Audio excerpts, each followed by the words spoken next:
25 years of Raw. 25 years. Raw. The longest episodic running show. Okay, fine. So how does this stack up? How does this show, how did it do? Well, I guess that's a matter of debate. Was there a lot of nostalgic things? Yes. Did it progress anything that was going on for right now? Not really. It starts off with Shane, Steph, and the King and JR are actually doing commentary. They didn't do much commentary though because they were barely even shown because of what. Look, having Raw in 2 locations was a big mistake, in my opinion, because it didn't really. You had things that happened in one end and then things that happened in the other end, and it's like, why did they? I remember WrestleMania 2 was held in 3 different places, and that show was crap because of the way they had to switch everything, and people had to sit and watch monitors and wait to actually see people and for things to happen. So they should never ever do this again in 2 different locations. Just have it at Madison Square Garden. But anyway, Shane and Steph come out and they thank every superstar in the last 25 years. Okay. Does that include Mantar? Seriously. Because to me, that doesn't include The Miz. Sorry. Doesn't include Mantar. No. So, of course, they, the unsung people, like the cameramen, the backstage crew, and then the fans. They actually thank the fans. And they show a big montage of attacks, moments, betrayals, title changes, makeups, breakups, and retirements. So, who do they thank for all of this? Vince McMahon. So Vince comes out, the crowd was singing his No Chance in Hell theme song, which is basically appropriate at this point. And, okay, he says that he's not one to smell the roses, but this time he's going to smell the roses. So Stephanie and Shane actually present him a plaque. A plaque. Now, this is where the comedy ensues.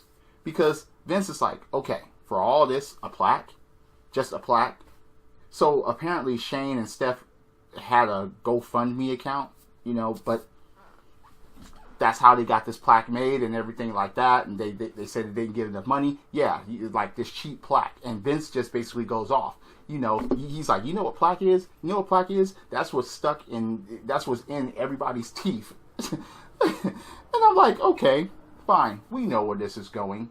So, he thanks himself for all of this. He gets the asshole chant.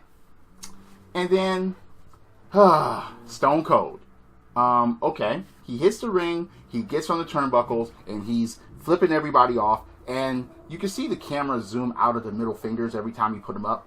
So basically, Stone Cold doesn't say a word. Vince McMahon knows what's coming. He knows what's coming. He says he's trying to make excuses. He's a senior citizen now. But Shane is in his prime. Basically, he just throws Shane under the bus. Oh, and Stephanie just gone. Oh, yeah. She didn't want any part of that. So what happens? Holds up. Okay.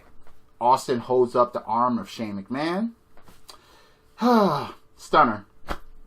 Yeah, saw that coming. Beers. Okay, Vince. Open beers. Toast. Hug. Drink. Hold up arm. Okay, yeah. Stunner to Vince. Yeah, okay, fine. Shane McMahon gets up.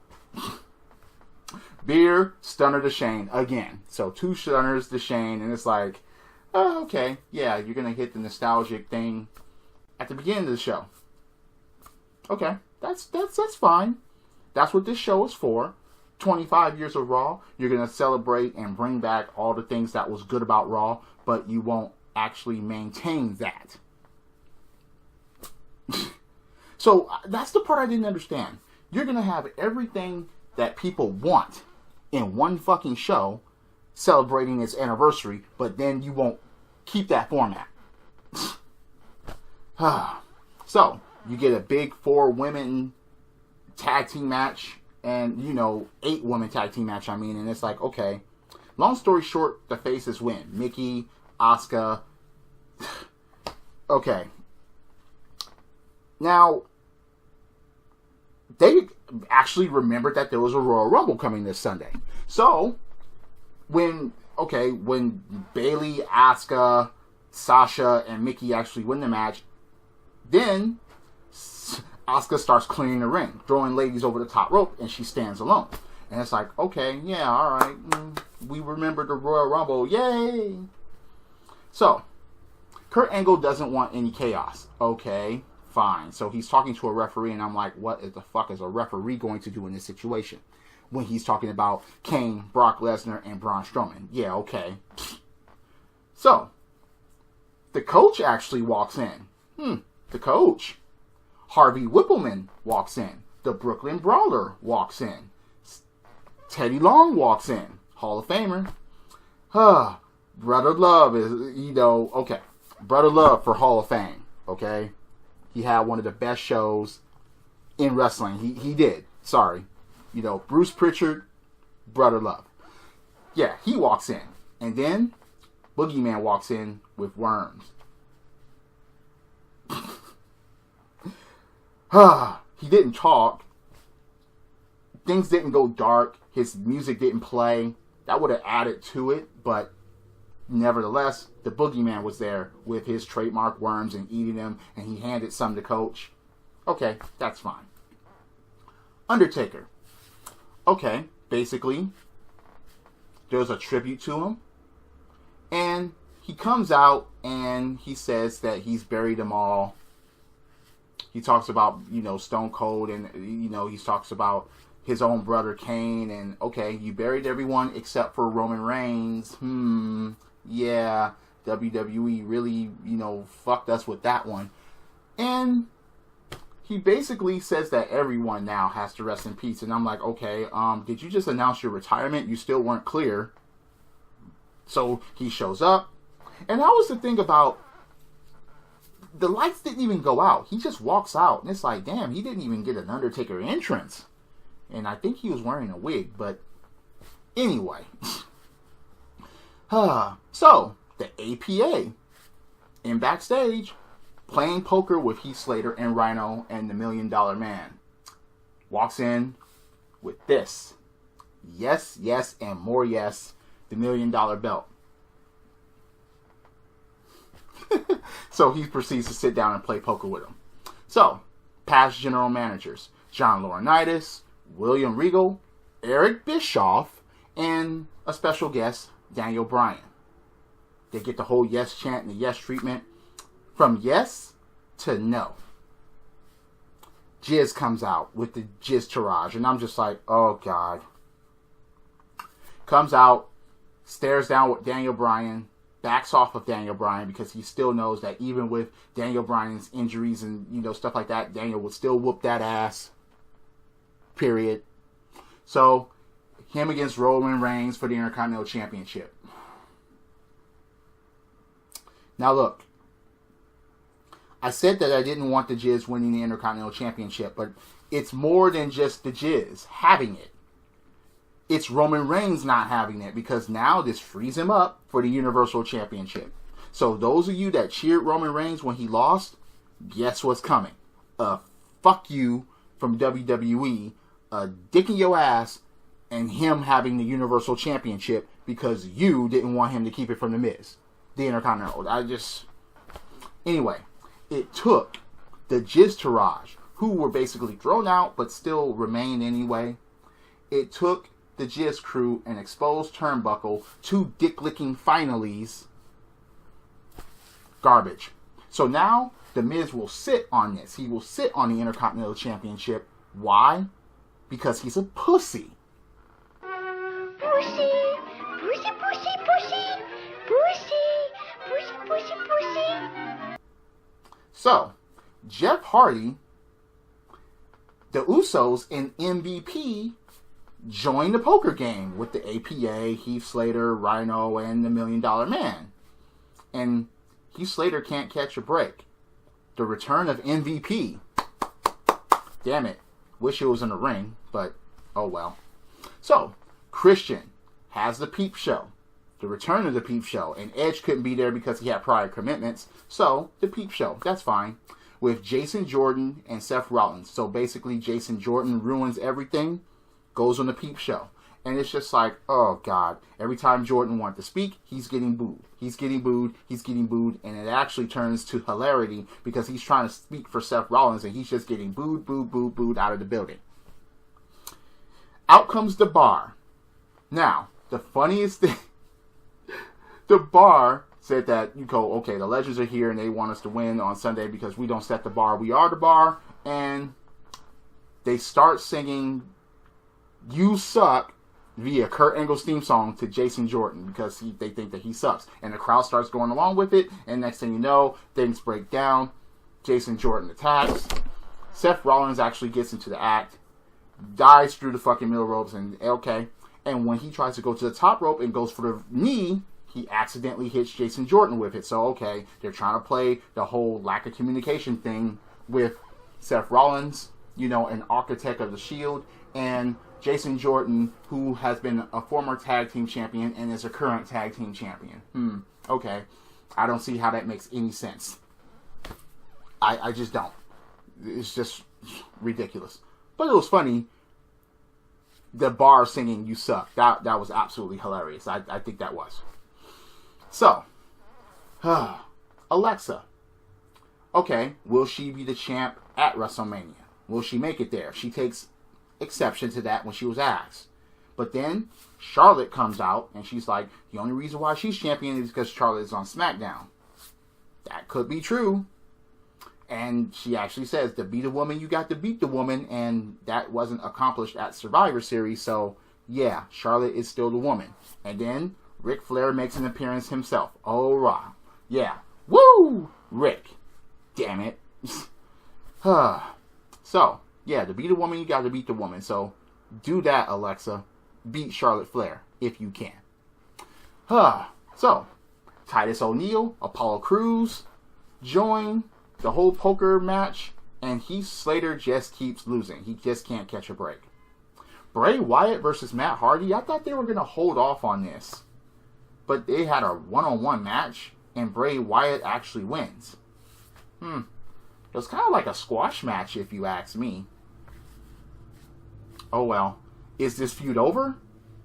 You know, I don't know. Just...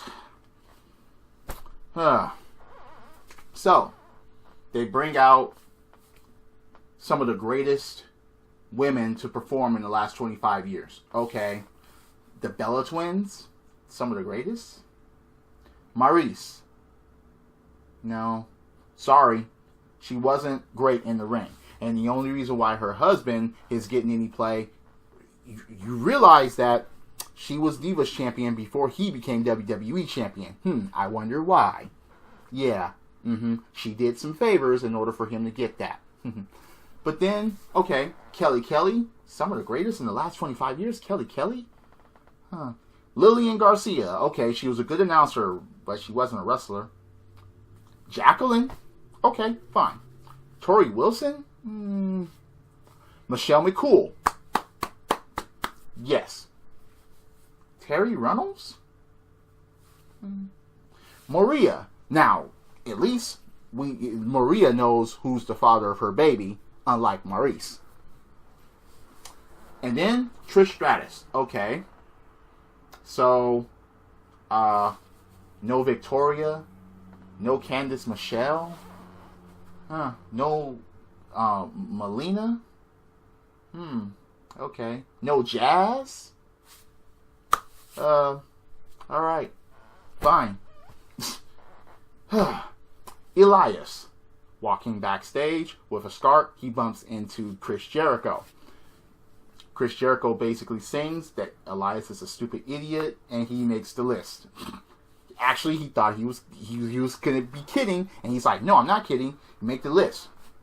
You and your scarves make the list." It was hilarious, hilarious. So Elias actually goes into the ring, and okay,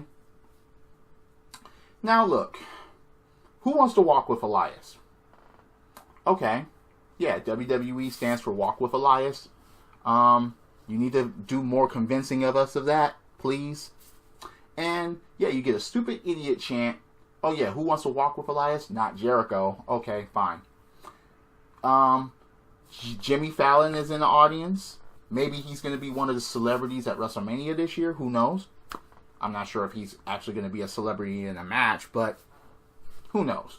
Elias starts singing about legends like Rock and Undertaker and even John Cena, and says that Cena and Brooklyn has no balls.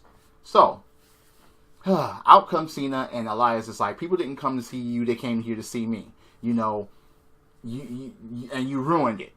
And Cena's like, I ruined it? I ruined it? Okay, do something about it. And Elias was like, no, I'm not going to do what you tell me to do. You know, I do things on my own time. But, at first, yeah, Elias was going to walk away, but he actually turns around and starts the attack. And as soon as that happens, I'm like, okay, that's good. But Cena ducks his attacks and hits the moves of doom. And then he wanted to go for the fuck you. But no fuck you today. Elias gets out of that and hits Cena with a low blow. And then he proceeds to go and gets his guitar and El Kabongs him. Now, you see, I remember last year when The Miz was talking all that shit to John Cena, and then John Cena appears in front of his wife, calls him a pussy, and actually tells him to, if you feel froggy jump, do something about it. And The Miz did nothing. At least Elias did something. So congratulations, Elias. You earned some respect from me. So, after that, the New Day joins the whole poker game. Well, they were spectators and the Usos were there, and Heath Slater cheats and still freaking loses.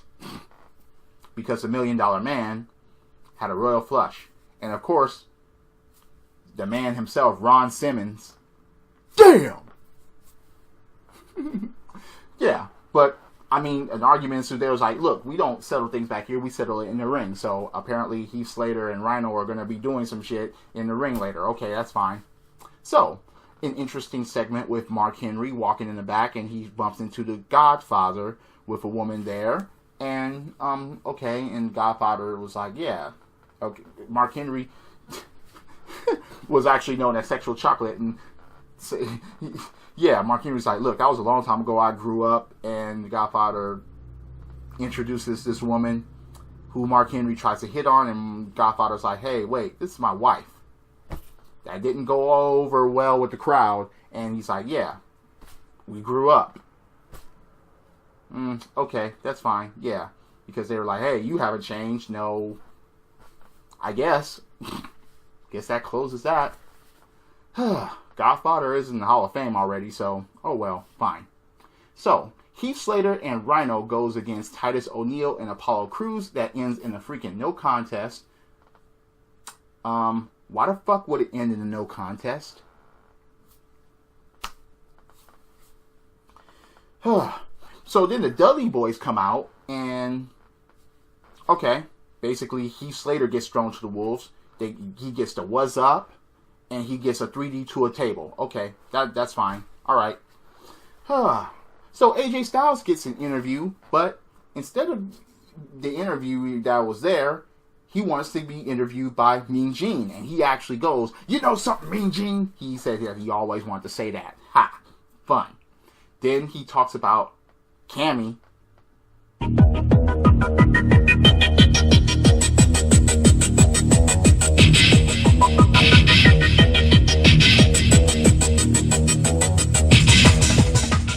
No.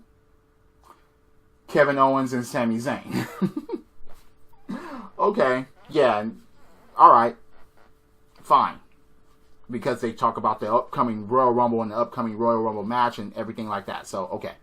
So, DX actually comes out, and this shit is taking place in two separate locations, okay? So, DX comes out, talks about their favorite moments, okay, fine. Then they bring out the New Age Outlaws. Duh. The Outlaws bring out X-Pac. Duh.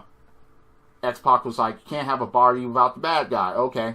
About this man. Razor Ramon comes out. Yeah, Scott Hall as Razor Ramon. Okay, that's fine. And says that, yeah, you can't have a party without the bad guy. And two, sweet! Out comes Balor Club. They get in the ring, and everybody two sweets in the ring. And then, the Revival. Okay. Basically, the Revival burial. That's all this was. Because Anderson and Gallows had a tag team match against the Revival. Wins the match, even though the Revival tried to attack Anderson and Gallows, you know, at the beginning of the bell and things like that, but to no avail. So, afterwards, after they lose, they get a whole bunch of signatures done to them, okay? You get the X Factor, you get the Road Dogg Shuffle, you get the Famouser, you get the Sweet Chin Music, you get the Pedigree, and you get the Coup de Grace by Finn Balor. And it's like, wow, haven't seen a burial like that since the Ascension. Damn. And if you're not down with that, alright, fine.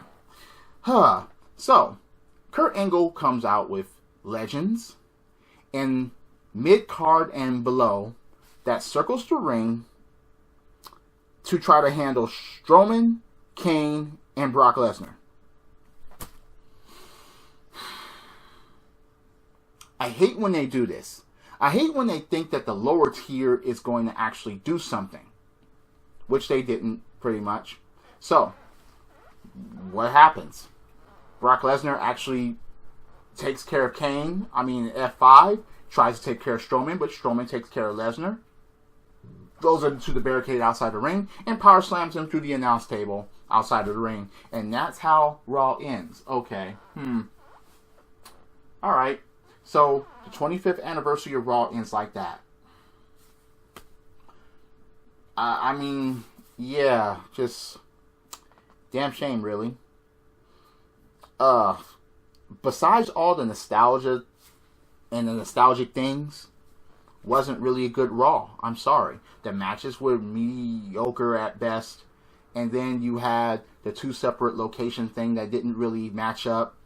You had the Jizz and the Jizzards basically ensure Roman Reigns the Universal Championship. That's basically what that was. So, yeah. Wow. That's just... damn. Anyway, what did you think about the show? Do you agree or disagree with my opinions? Am I full of shit? Please leave a comment below. I'm always open for a debate about wrestling. Hit that like button, hit subscribe, set up those notifications so when the theme puts up a video, it'll let you know so you'll be able to see it. Drop kicks, body slams, throwing motherfuckers over the top rope, both feet hitting the floor. Yes, I'm a wrestling fan. I wonder why there was no Rock and Sock connection. Oh, okay. So maybe Mick Foley was, mourning, I guess, the loss of his TV show, and The Rock was too busy trying to convince people that he's the star of Jumanji. Oh, okay, whatever. This is the theme, and I'll see you later. Credits.